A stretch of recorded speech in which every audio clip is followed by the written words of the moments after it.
ខ្ញុំចាប់ដើមឡើងទឹកហ៎ចឹងខ្ញុំវាប្រភេទប៉ុណ្នេះប្រូប្រភេទប៉ុណ្នេះហើយវាអត់ទាន់ឡើងទឹកល្អខ្លាំងទេវាបានតែប៉ុណ្្នឹងហើយតែកូនវាល្អកូនវាល្អ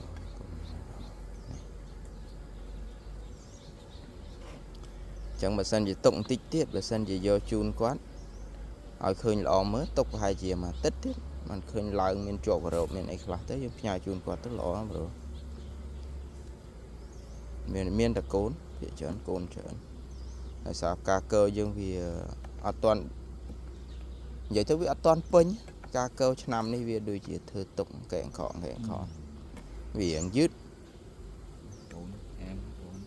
កូនបាច់និយាយមកយកប៉ុណ្ណឹងឬក៏ចាំតិចទៀតក៏បានអាស្រ័យការម្នាក់ចិត្តបងតេជនយើងណាប្រូអូខេ